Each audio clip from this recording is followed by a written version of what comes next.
Meu dinheiro começou a sumir da conta. Dias depois, meu genro apareceu ostentando um carro novo. Eu sempre fui homem de anotar tudo. Cada entrada, cada saída, cada centavo que passa pela minha conta. Aprendi isso nos tempos de atleta, quando o dinheiro era pouco e precisava render o mês inteiro. Então, quando olhei para o extrato e vi aquela transferência de R$ 1.200 que eu não tinha feito, meu estômago gelou. Conferi de novo, achando que era erro do banco. Mas não era. Alguém tinha feito um Pix da minha conta sem eu saber. E quando voltei nos extratos antigos, vi que não era a primeira vez. Sentei na mesa da cozinha com todos os extratos impressos espalhados na minha frente. Marquei cada transferência estranha com caneta vermelha. R$ 500 aqui, 800 ali, 1.500 no outro mês. Nos últimos 6 meses, quase R$ 18.000 tinham saído da minha conta sem eu autorizar. R$ 18.000 que juntei centavo por centavo durante anos de trabalho, guardando para emergências, para a reforma da academia, para futuro da minha neta. Senti a raiva subir pelo peito, mas respirei fundo. Raiva sem estratégia não serve para nada. Precisava descobrir quem estava fazendo isso antes de tomar qualquer atitude. 3 dias depois da descoberta, fui visitar minha filha Patrícia. Quando dobrei a esquina da rua dela, vi um Jeep Compass prata 0 km, brilhando no sol da tarde, estacionado na garagem. Meu genro Fábio estava passando pano no capô, sorrindo como quem acabou de ganhar na loteria. Quando me viu, veio todo animado falar do carro novo, dizendo que tinha conseguido uma promoção no trabalho. Mas enquanto ele falava, tudo que eu conseguia pensar era com que dinheiro. E foi naquele momento, olhando para o sorriso falso dele, que as peças começaram a se encaixar na minha cabeça. Meu nome é Jorge Silva, tenho 63 anos e passei mais da metade da minha vida em quadras de vôlei. Comecei a jogar aos 12 anos numa escolinha de bairro aqui em Curitiba, lá no Cajuru, zona leste da cidade. Era filho de operário da indústria e dona de casa que fazia bolo para vender. A gente não tinha dinheiro sobrando, mas minha mãe sempre dizia que esporte ensina caráter, então me matriculou. Descobri que tinha jeito para o vôlei. Era alto, coordenado e, principalmente, tinha disciplina. Acordava cedo para treinar antes da escola, estudava à tarde e treinava de novo à noite. Aos 18 anos fui convocado para a seleção paranaense. Aos 22, joguei pela primeira vez na seleção brasileira, categoria de base. Não cheguei a ser estrela, não fui olímpico, mas tive uma carreira digna na década de 80 e 90. Joguei em times bons, ganhei alguns campeonatos estaduais, trouxe orgulho para minha família. O dinheiro nunca foi muito. Atleta de vôlei no Brasil, naquela época, ganhava bem menos que jogador de futebol. Mas eu guardava cada centavo que podia. Não gastava com bobagem, não ostentava. Aprendi com meu pai que dinheiro guardado é segurança para o futuro. Então juntei, investi direitinho. Comprei um apartamento pequeno quando casei. Conheci minha esposa, Vera, num evento esportivo. Ela era fisioterapeuta, trabalhava com atletas. Mulher linda, inteligente, cheia de vida. Nos casamos em 1987. 2 anos depois, nasceu nossa filha Patrícia, a menina mais linda do mundo, com os olhos da mãe e o sorriso que iluminava qualquer lugar. Me aposentei do vôlei profissional aos 38 anos. O corpo já não aguentava mais o ritmo, mas não podia parar de trabalhar, tinha família para sustentar. Foi quando abri minha academia. Não era nada grande, só um galpão que aluguei no Água Verde, com 2 quadras e uns equipamentos básicos, mas tinha coração. Treinava crianças e adolescentes, cobrava barato de quem podia pagar e dava bolsa para quem não tinha condições. A academia nunca me deixou rico, mas pagava as contas, permitia viver com dignidade. E o mais importante, me dava propósito. Ver molecada aprendendo disciplina, respeito, trabalho em equipe, isso valia mais que qualquer salário grande. Alguns dos meninos que treinei viraram jogadores profissionais. Outros viraram gente boa, trabalhadora, honesta. Esse era meu verdadeiro troféu. Patrícia cresceu na academia. Ajudava a organizar os treinos, brincava com as crianças, aprendeu a jogar vôlei também. Virou professora de educação física como a mãe. Me orgulhava tanto dela. Menina estudiosa, trabalhadora, de bom coração. Nunca me deu trabalho, nunca me fez passar vergonha. Quando Patrícia tinha 30 anos, conheceu o Fábio. Ele era bonito, charmoso, falava bem, trabalhava numa empresa de eventos esportivos, ou pelo menos era o que ele dizia. Vera e eu não gostamos muito dele de início. Tinha algo de falso no sorriso, de preguiçoso no jeito. Mas Patrícia estava apaixonada e a gente não quis estragar a felicidade dela. Eles se casaram. 2 anos depois, nasceu a Isabela, minha netinha. A criança mais linda do mundo. Com 3 aninhos agora, cheia de energia. Quando Isabela nasceu, eu senti que a vida tinha se completado. Era avô, tinha família, tinha trabalho, tinha saúde. Deus tinha me abençoado. Mas 3 anos atrás, Deus também me tirou a pessoa mais importante da minha vida. Vera teve um AVC fulminante. Estava bem de manhã, fazendo café, e de repente caiu. Quando a ambulância chegou, já era tarde. Ela se foi sem sofrimento, mas me deixou sozinho de uma hora para outra. A dor foi insuportável. Passei meses sem conseguir dormir direito, sem conseguir comer. Patrícia tentava me animar, levava a Isabela para me visitar. A netinha era minha única alegria naqueles tempos escuros. Aos poucos, fui voltando a viver. Não era a mesma vida de antes, mas era uma vida. Mergulhei ainda mais no trabalho da academia. Expandimos um pouco, consegui reformar uma das quadras, comprar equipamento novo. Nada luxuoso, mas melhor do que era. Continuei guardando dinheiro porque era o que Vera teria querido. Ela sempre dizia: Jorge, a gente nunca sabe quando vai precisar de uma reserva.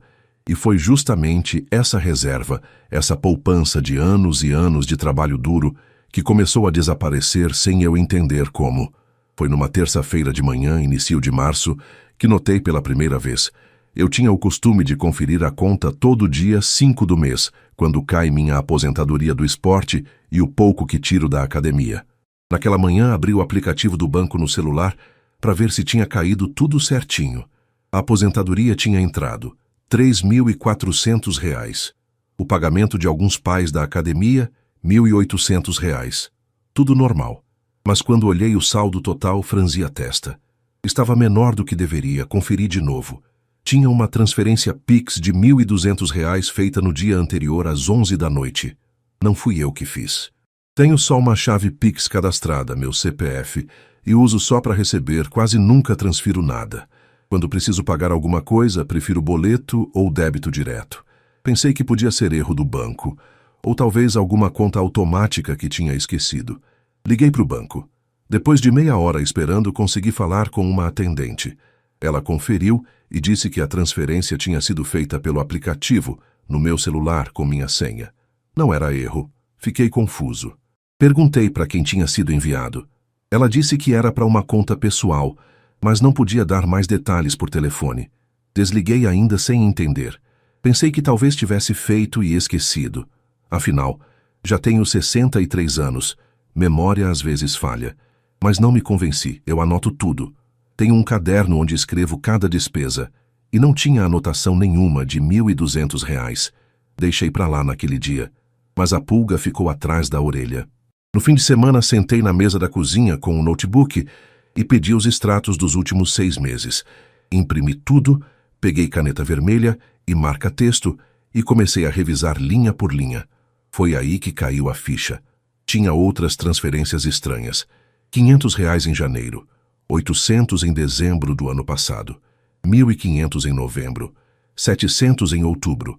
A cada mês, às vezes 2 vezes no mês, saía dinheiro da minha conta para a mesma chave Pix. Sempre de noite, sempre quando eu já estava dormindo. Peguei a calculadora e somei tudo. Nos últimos 6 meses, R$ 17.900 tinham sumido da minha conta, quase R$ 18.000. Dinheiro que eu tinha juntado durante anos, economizando em cada coisa, guardando cada sobra de aposentadoria, cada pagamento da academia. Era dinheiro que eu guardava para emergências, para reformar a academia que precisava de telhado novo, para futuro da Isabela. Senti a raiva subir, quente e pesada no peito. Alguém estava roubando de mim. Alguém tinha acesso à minha conta, à minha senha, ao meu celular. Mas quem? Como? Pensei em tudo. Será que tinha caído em golpe? Clicado em algum link falso?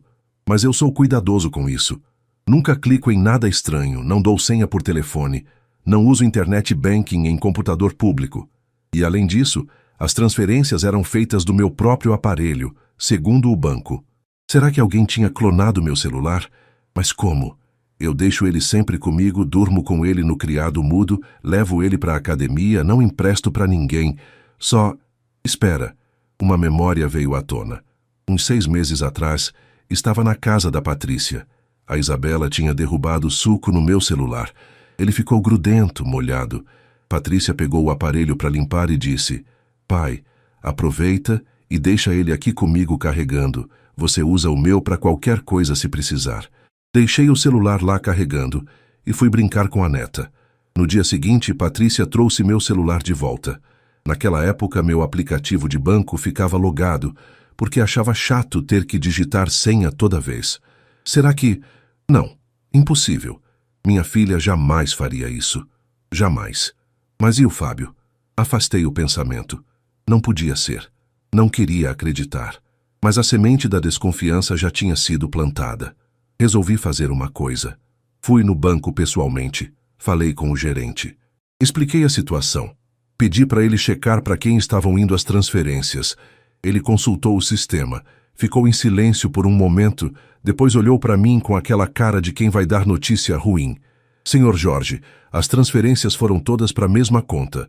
Não posso dar o nome completo sem autorização judicial, mas posso dizer que o primeiro nome do titular é Fábio." O chão sumiu debaixo dos meus pés. Saí do banco caminhando devagar, tentando processar.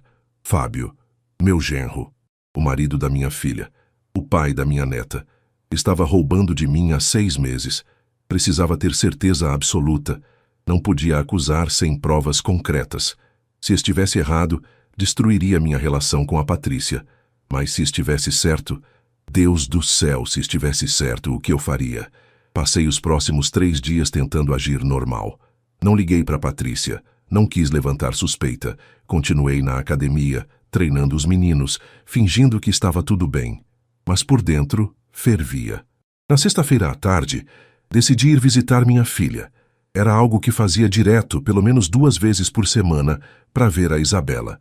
Peguei o carro, um Palio 2010, que sempre me serviu bem, e fui até o bairro Batel, onde eles moram num apartamento de 2 quartos. Quando virei a rua, a primeira coisa que vi foi o Jeep Compass. Prata, reluzente, 0 quilômetro ainda com o cheiro de carro novo que dava para sentir de longe. Estava estacionado bem na frente do prédio. Fábio estava do lado, passando pano no capô, todo orgulhoso. Estacionei atrás e desci do carro. Meu coração batia rápido, mas mantive a expressão neutra. Fábio me viu e veio correndo, com aquele sorriso largo que sempre me incomodou. "Sogro! Que surpresa boa! Olha só!" Ele bateu no capô do Jeep. Consegui finalmente. Jeep Compass Longitude, motor turbo, 0 quilômetro. Tá lindo demais, né? Olhei pro carro. Devia custar fácil uns 180, 200 mil reais. Olhei pro Fábio. "Bonito mesmo. Como você conseguiu?" Ele deu aquele risinho meio nervoso. "Ah, sogro, finalmente a empresa reconheceu meu trabalho. Me deram uma promoção boa, aumento no salário e consegui financiar. Deram uma condição excelente, entrada pequena, parcelas suaves." Fingi acreditar. "Que bom, Fábio, fico feliz por vocês. A Patrícia deve estar contente." "Tá sim. Ela até chorou quando viu." Ele continuou esfregando o carro como criança com um brinquedo novo. "Quer dar uma volta?" "Não, obrigado. Vim só ver a Isabela rapidinho." Subi pro apartamento antes que ele insistisse. Patrícia estava na sala, com a Isabela brincando no tapete. Quando me viu, levantou e me abraçou forte. "Oi, pai. Viu o carro do Fábio? A gente tá tão feliz." Forcei um sorriso. "Vi sim, filha. Bonito." Me abaixei para pegar a Isabela no colo. A netinha se jogou nos meus braços, gritando "Vovô!", com aquela voz de criança que derrete qualquer coração. Fiquei ali brincando com ela, mas minha cabeça estava longe. Patrícia foi fazer café. Aproveitei para perguntar casualmente: "E esse financiamento, filha? Conseguiram condição boa mesmo?" Ela voltou da cozinha com as xícaras. "Ah, pai, nem sei direito dos detalhes. O Fábio que cuidou de tudo. Mas ele disse que a empresa dele está indo muito bem, que o salário aumentou bastante. Finalmente podemos respirar mais tranquilos, sabe? Vinha sendo tão apertado, apertado. Claro que vinha sendo apertado, porque o marido dela não prestava para trabalho de verdade. Sempre com desculpa, sempre inventando que o projeto caiu, que o cliente cancelou, que a empresa atrasou o pagamento. E enquanto isso, roubava do sogro para ostentar. Tomei o café rápido e me despedi. Quando estava saindo, Fábio entrou no apartamento. Já vai, sogro? Fica mais um pouco. Preciso ir. A academia tem turma à tarde. Parei na porta e olhei para ele. Fábio, uma coisa. Você usa Pix? Ele piscou surpreso com a pergunta. Uso, né, sogro? Todo mundo usa. Por quê? Curiosidade. Tenho dificuldade com essas tecnologias. Tava querendo aprender. Menti descaradamente. Ah, é facinho. Qualquer coisa eu te ensino. Ele sorriu, relaxado. Totalmente relaxado.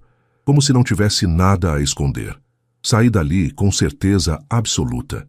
O dinheiro que sumiu da minha conta tinha ido direto para o bolso dele. E agora ele estava aí, desfilando em carro novo comprado com o meu suor.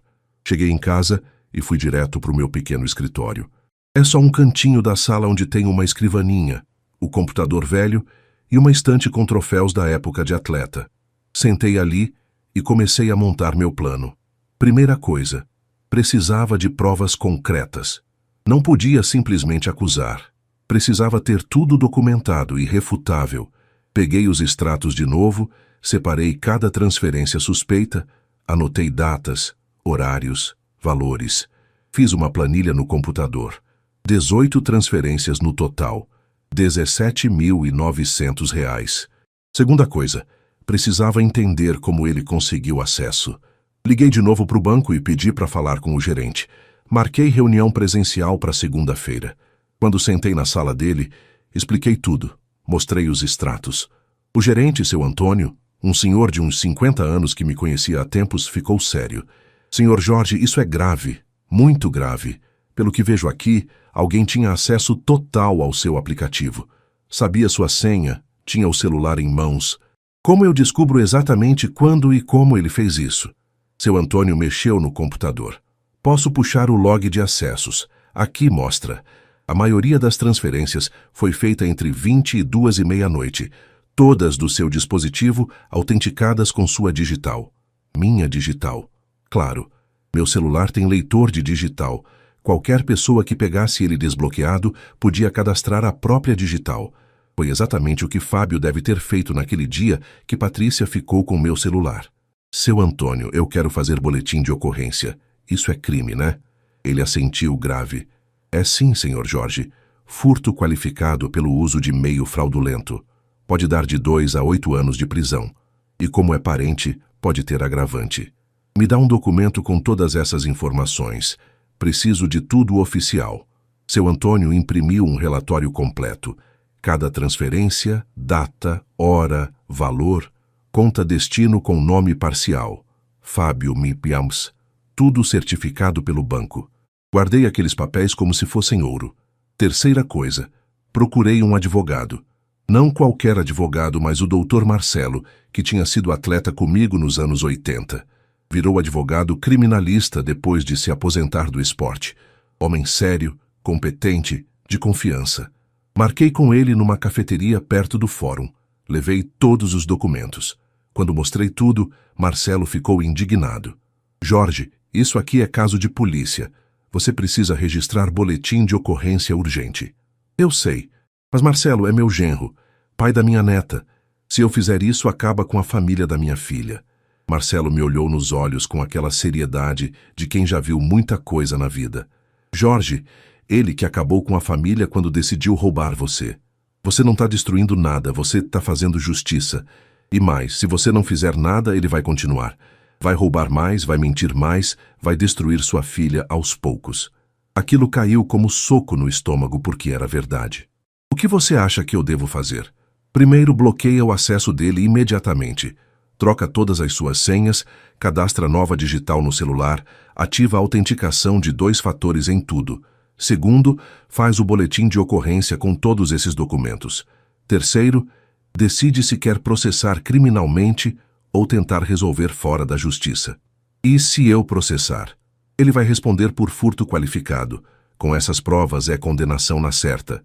Vai ter que devolver o dinheiro, pagar multa, provavelmente cumprir serviços comunitários ou até reclusão, dependendo do juiz, e vai ficar com nome sujo, antecedentes criminais.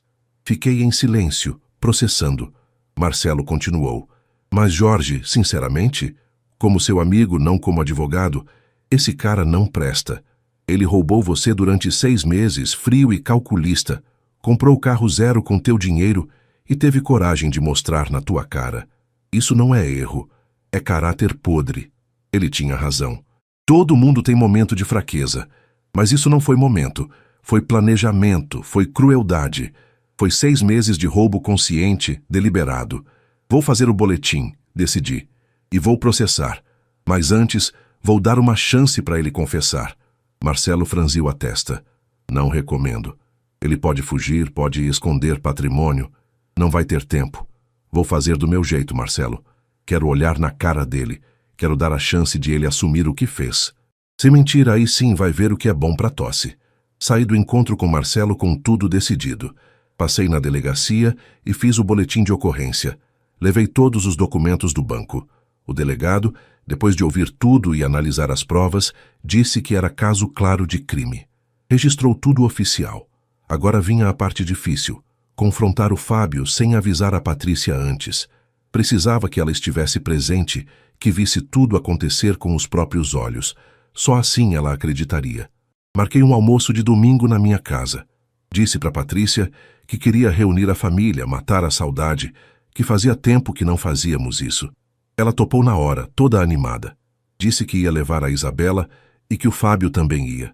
Convidei também o Dr. Marcelo e a esposa dele, que são amigos de longa data e que Patrícia conhece desde criança. Disse que era um almoço informal, nada demais. Marcelo entendeu que era estratégia, queria testemunhas. No sábado, passei o dia preparando tudo. Fiz uma feijoada, a comida que Vera fazia para os domingos especiais. Arrumei a mesa com calma, coloquei a toalha bonita, os pratos bons. Não era celebração, era despedida. Despedida da família que eu achava que tinha. Também separei todos os documentos numa pasta. Extratos bancários, relatório do banco, boletim de ocorrência, tudo organizadinho. Deixei escondido no escritório. Na hora certa ia buscar. Domingo chegou com céu azul e sol forte de março. Patrícia foi a primeira a chegar, com a Isabela toda arrumada de vestidinho rosa. A netinha correu pro meu colo gritando "vovô", e meu coração apertou. Aquela criança ia crescer sem entender por que o pai dela ia preso. Mas não era culpa minha. Era culpa de quem fez a escolha errada. Fábio chegou logo depois com aquele sorriso largo, cumprimentando todo mundo. Veio de bermuda e camisa polo, óculos escuros de marca na cabeça, cheirando a perfume caro. Dinheiro que não era dele sendo gasto em aparência. Senti nojo, mas mantive a cara limpa. Dr. Marcelo e a esposa chegaram por último. Sentamos todos para almoçar. A comida estava boa, a conversa fluía. Patrícia falava animada sobre os alunos dela. Fábio contava histórias falsas sobre o trabalho. Isabela comia feijão com a mão sujando tudo. Parecia um domingo normal. Mas meu estômago estava embrulhado. Depois da sobremesa, quando todos estavam satisfeitos e relaxados, me levantei.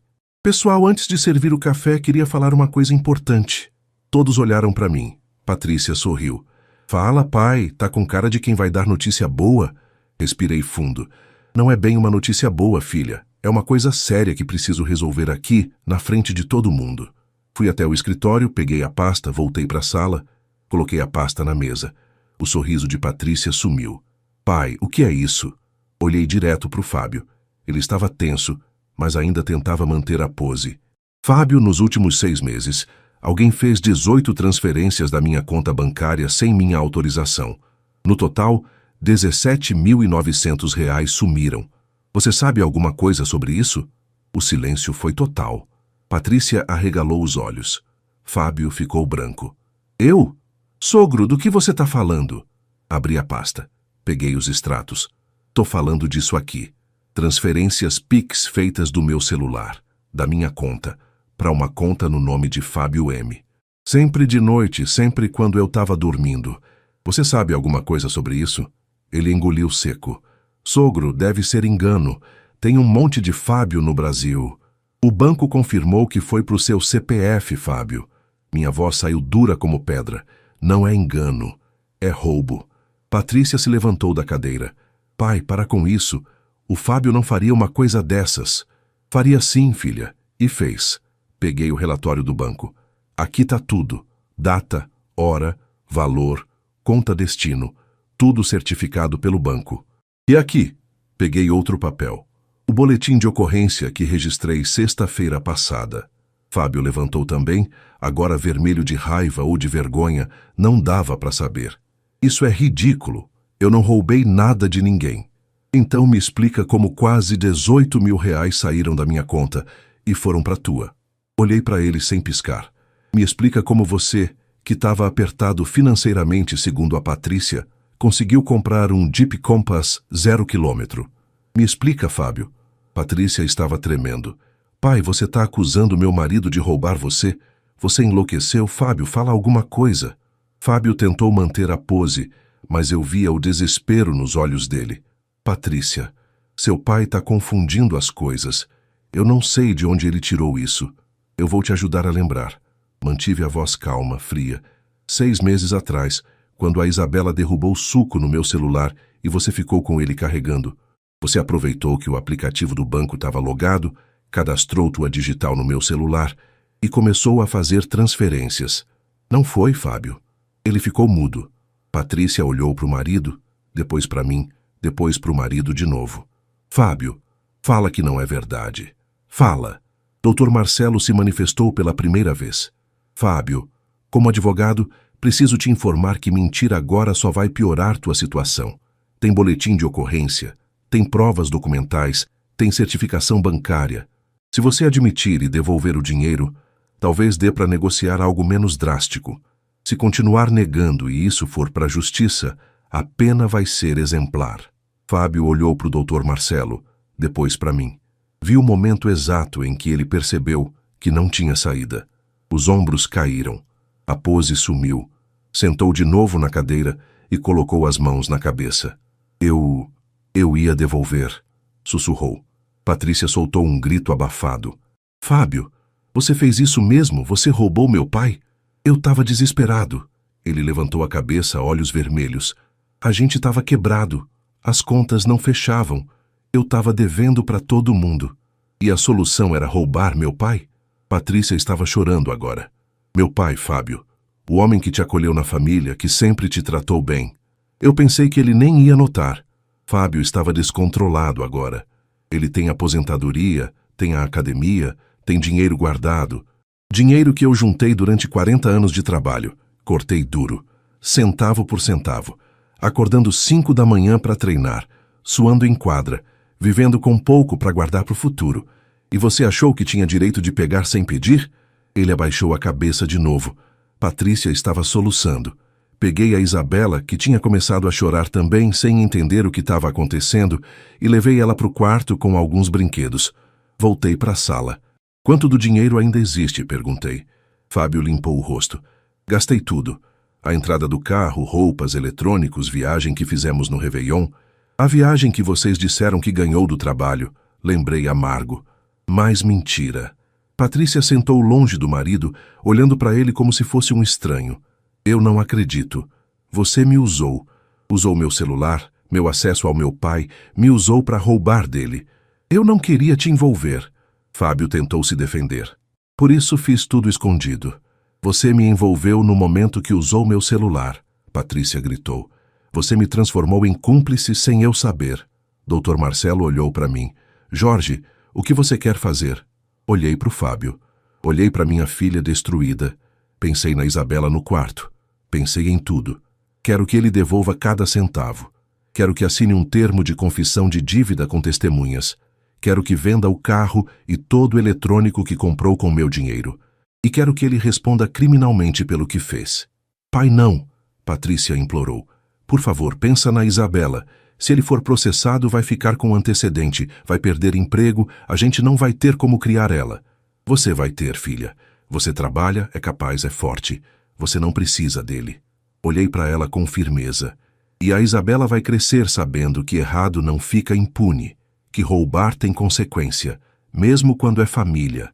Fábio tentou uma última cartada. Sogro, por favor. Eu erro. Eu aprendi a lição. Vou devolver tudo, pode tirar o que eu ganho do salário todo mês, mas não me processa. Pelo amor de Deus, pensa na sua neta. Eu tô pensando nela, respondi. Tô pensando que tipo de exemplo eu quero ser para ela. Se eu deixar você sair impune, eu tô ensinando que família pode fazer qualquer coisa, que laço de sangue vale mais que caráter. E eu não vou ensinar isso. Dr. Marcelo preparou ali mesmo um termo de confissão de dívida. Fábio assinou com as mãos tremendo.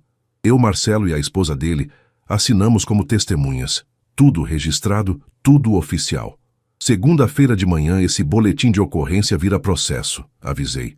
Você tem até lá para decidir se vai devolver voluntariamente e tentar diminuir a pena, ou se vai ser tudo na justiça. Fábio saiu da minha casa cabisbaixo. Patrícia ficou chorando no sofá. Sentei ao lado dela e abracei minha filha. Ela soluçou no meu ombro como quando era criança e caía no parquinho. Pai, você precisa processar mesmo? Não dá para resolver em família? Filha, isso não é briga por bobagem. É crime. R$17.900 não é pouco. É quase 6 meses de trabalho para mim.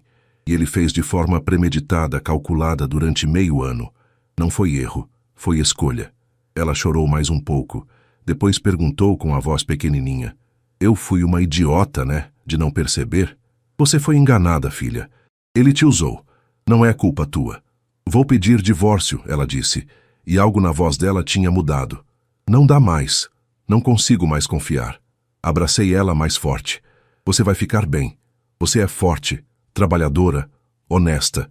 Você é filha da Vera e minha. E nós não desistimos quando a vida aperta. Na segunda-feira de manhã fui direto no cartório com o Dr. Marcelo. Protocolamos o processo criminal contra Fábio. Furto qualificado mediante fraude. Marcelo disse que com as provas que tínhamos era caso ganho. Fábio tentou me ligar 5 vezes naquele dia. Não atendi nenhuma. Mandou mensagens pedindo para conversar, dizendo que ia devolver tudo, que tinha cometido um erro terrível. Não respondi. Erro é esquecer de pagar uma conta. Roubar durante 6 meses é caráter. Patrícia veio me visitar na terça-feira à noite. Trouxe a Isabela. A netinha correu para o meu colo como sempre, sem entender nada do mundo adulto desmoronando em volta dela. Sentamos na sala enquanto Isabela brincava. Pai, o Fábio tá desesperado. Disse que vai vender o carro, que vai pegar empréstimo, que vai devolver tudo. Ótimo. Quanto mais rápido devolver, melhor para ele na hora da sentença. Ela ficou em silêncio por um momento. Eu procurei um advogado de divórcio hoje. Olhei para minha filha. Ela tinha olheiras, o cabelo preso de qualquer jeito, a blusa amarrotada, mas tinha algo diferente nos olhos. Determinação. É o que ele disse. Que eu tenho direito à guarda da Isabela, que o Fábio vai ter que pagar pensão, que posso pedir para ficar no apartamento até resolver a separação de bens. Ela respirou fundo. Tô com medo, pai. Medo de não dar conta sozinha, mas não consigo mais olhar para ele. Você vai dar conta, sim. Segurei a mão dela. E não vai estar sozinha. Eu tô aqui, sempre vou estar. Nas semanas seguintes, as coisas se desenrolaram rápido. Fábio vendeu o Jeep Compass de volta para a concessionária, com prejuízo, mas conseguiu levantar uns R$120.000. Vendeu também notebook, TV nova, celular caro, tudo que tinha comprado com o dinheiro roubado. Juntou mais uns 15 mil. No total, conseguiu devolver R$13.000 em um mês. Ainda faltavam quase 5 mil, mas ele assinou o documento se comprometendo a pagar em parcelas do salário dele. Dr. Marcelo incluiu tudo isso no processo, mostrando que o réu estava tentando reparar o dano. Mesmo assim, o processo seguiu. O promotor não quis arquivar. Disse que era importante ter consequência para esse tipo de crime, que mexia com confiança familiar e fraude financeira. O julgamento foi marcado para 3 meses depois. Nesse meio tempo, Patrícia entrou oficialmente com divórcio. Fábio não contestou. Disse que sabia que tinha perdido tudo, que merecia. A guarda da Isabela ficou com a Patrícia. Fábio teria direito de ver a filha em finais de semana alternados, mas com a condição de estar acompanhado. Minha filha e minha neta se mudaram de volta para perto de mim. Patrícia alugou um apartamento pequenininho de 2 quartos a 3 quadras da minha casa. Ajudei com a mudança, com alguns móveis, com o que precisassem. Mas deixei claro, eu ia ajudar, não ia sustentar. Ela precisava aprender a voar sozinha. E ela aprendeu. Pegou mais aulas particulares de educação física, começou a trabalhar mais. Acordava cedo, deixava a Isabela comigo quando precisava, ia trabalhar, voltava cansada, mas de cabeça erguida. Estava reconstruindo a vida dela. Quanto a mim, usei parte do dinheiro que Fábio devolveu para finalmente consertar o telhado da academia. O resto guardei de novo, dessa vez em uma conta que só eu tinha acesso, com senha forte e autenticação dupla. Aprendi a lição. Os meninos da academia perguntavam por que eu estava mais quieto que o normal. Não contei para ninguém o que tinha acontecido. Não era assunto para ficar espalhando. Mas seu Ronaldo, um dos técnicos que trabalhava comigo há 15 anos, percebeu. Um dia, depois do treino, ele veio falar comigo. Seu Jorge, não sei o que está acontecendo, mas o senhor não está bem, e eu conheço o senhor tempo suficiente para saber quando está carregando peso. Sentei com ele e contei tudo. Seu Ronaldo escutou em silêncio, balançando a cabeça. Quando terminei, ele disse, o senhor fez o certo. Doeu, mas foi o certo. Esse tipo de safadeza não pode ficar impune. Fica difícil, Ronaldo. É genro, é pai da minha neta. Exatamente por isso que tinha que ter consequência. Imagina se a Isabela crescesse vendo que pode roubar do vovô e não acontece nada? Que lição seria essa? Ele tinha razão. Mesmo doendo, mesmo partindo o coração, era a coisa certa a fazer. O julgamento chegou numa quinta-feira chuvosa de junho. Cheguei no fórum acompanhado de Dr. Marcelo. Patrícia foi também, mesmo não sendo obrigada. Disse que precisava estar lá, que precisava ver o fim daquela história. Fábio chegou com um advogado de defesa, um cara novo que tentou negociar acordo de última hora. Dr. Marcelo foi irredutível. Devolução total da grana, confissão formal e aceitação de pena. A audiência foi rápida. O juiz, um senhor de uns 60 anos de óculos, leu o processo, ouviu meu depoimento, ouviu o depoimento do gerente do banco que eu levei como testemunha, viu todas as provas. Fábio teve chance de falar. Levantou, voz tremendo, e disse, meritíssimo, eu assumi meu erro. Devolvi quase todo o dinheiro, o resto tô pagando. Sei que não tem desculpa pro que fiz. Só peço que considere que tenho uma filha pequena, que preciso trabalhar para pagar pensão. O juiz ficou em silêncio por um momento. Depois falou. Senhor Fábio, o que o senhor fez foi grave. Violou confiança familiar, usou meio fraudulento, agiu de forma premeditada durante 6 meses. Não foi erro isolado, foi conduta criminosa continuada. Fez uma pausa. No entanto, reconheço que há atenuantes. O senhor confessou, devolveu parte significativa do valor, mostrou arrependimento. Por isso vou aplicar pena no mínimo legal, com possibilidade de conversão em serviços comunitários e multa. Meu coração apertou. Não queria ver ele na prisão, apesar de tudo. Só queria justiça.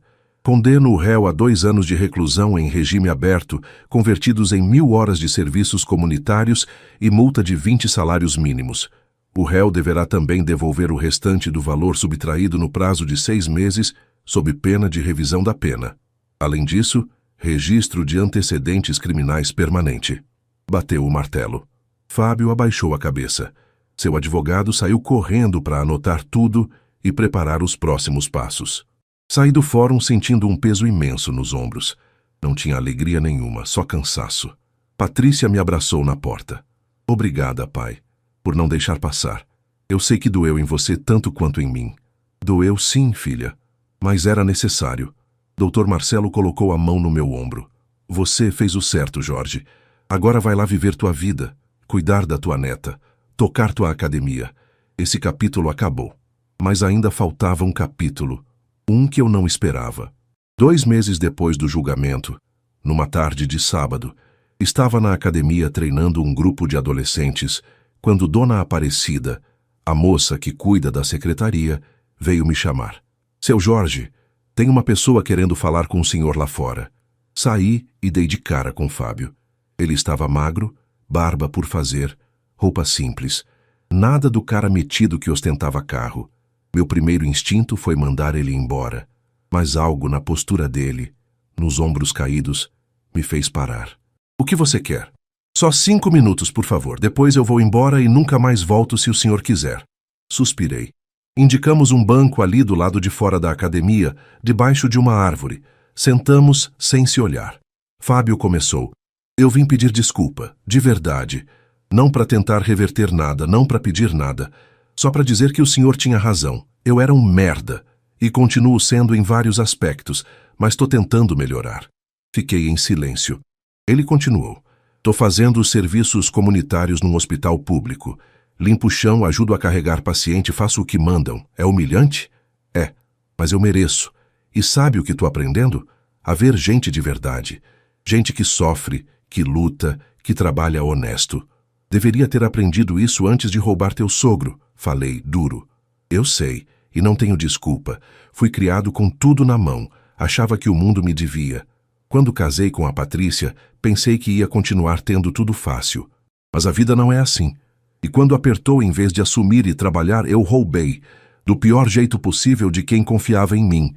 Ele limpou o rosto, tentando controlar a emoção. A Isabela me perguntou ontem por que o vovô não gosta mais do papai. Eu tive que explicar para uma criança de 3 anos que o papai fez uma coisa muito errada. Foi a pior conversa da minha vida. Olhei para ele pela primeira vez. Você devia ter pensado nisso antes. Eu sei. E agora não tem volta. Perdi a Patrícia. Perdi sua confiança. Quase perdi o direito de ver minha filha. Tô morando num quartinho de pensão, trabalhando de vendedor numa loja de materiais de construção, ganhando salário mínimo.